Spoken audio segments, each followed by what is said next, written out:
Hello, hello. Kumusta? Mga tatay, mga nanay, single mom, single dad. Kumusta? Sino ba dito sa inyo mga tol, mga sisi, ang nagsusundo ng eskwela? Ng mga anak nilang nag-i-eskwela? Either kindergarten, elementary, primary, high school or college.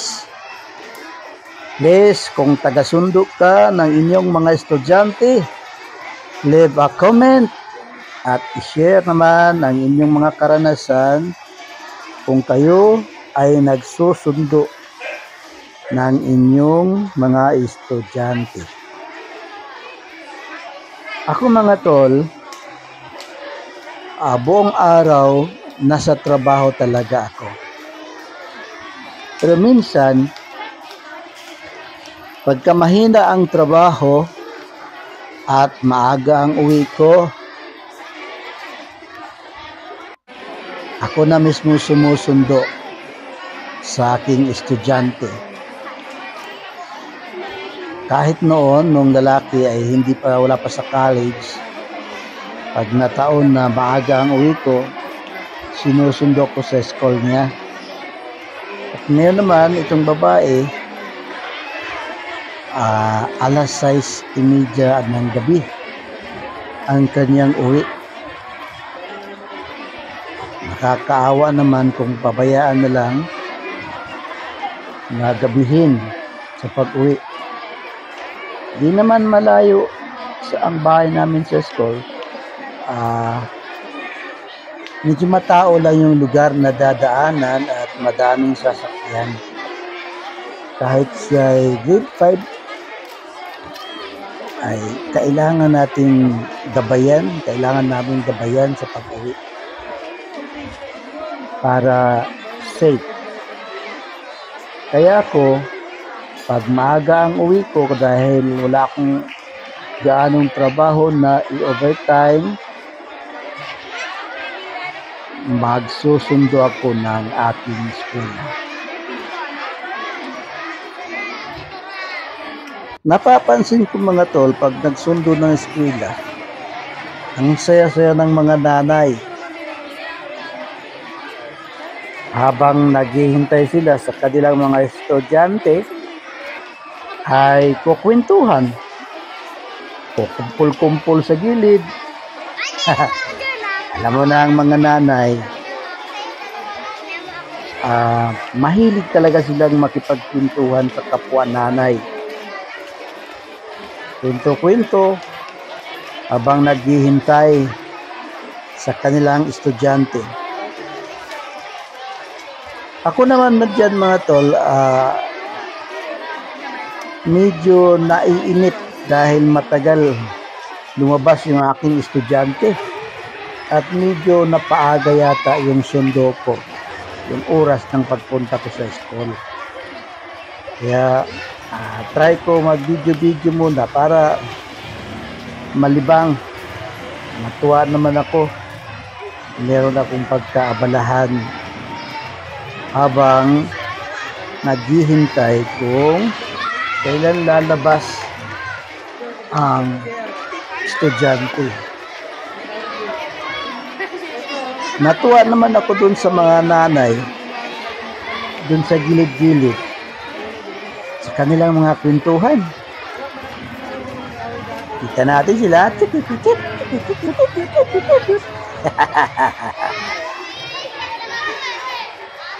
Masaya ang mga nanay habang nakipagkwentuhan sa kanilang kapwa nanay. You know?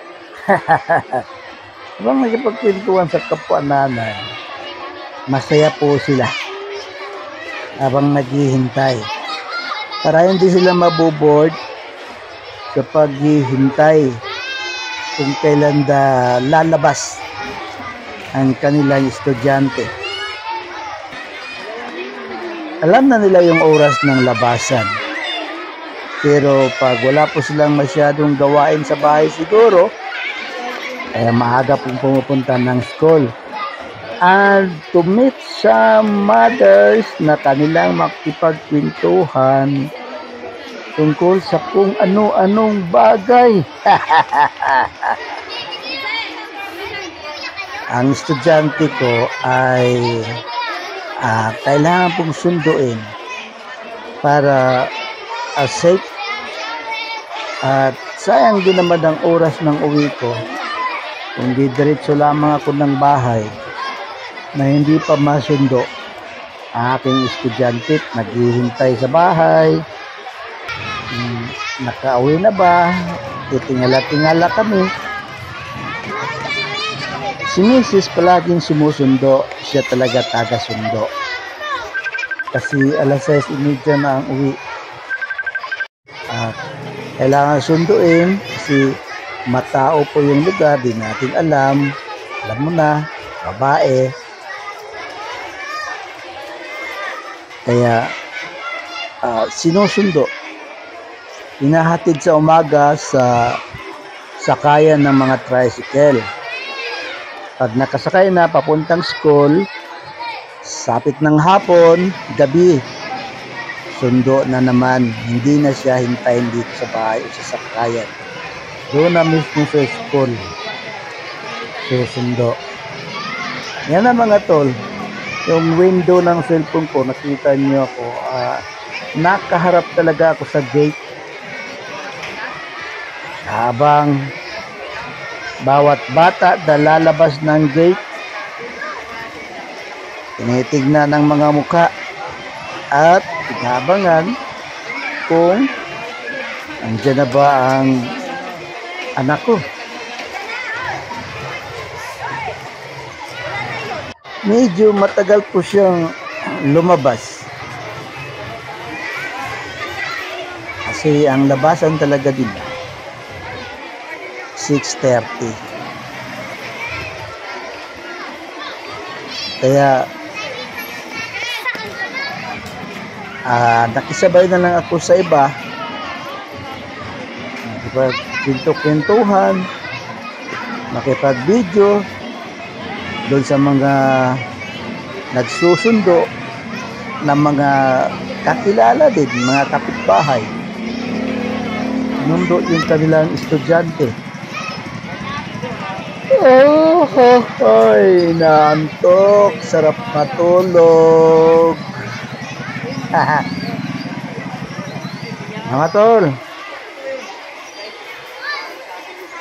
sundan nila ang video mga tol At kung ikaw ay hindi pa subscriber sa Munti Natin channel, please subscribe. And pakihit na rin po ang notification bell para updated po kayo sa susunod po nating mga upload. Maraming salamat. Sundan lang ang video mga tol.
Ay, salamat. Iyan na.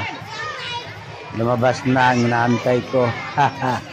Yan po yung anak ko mga tol na sinusundo ko. Grade 5.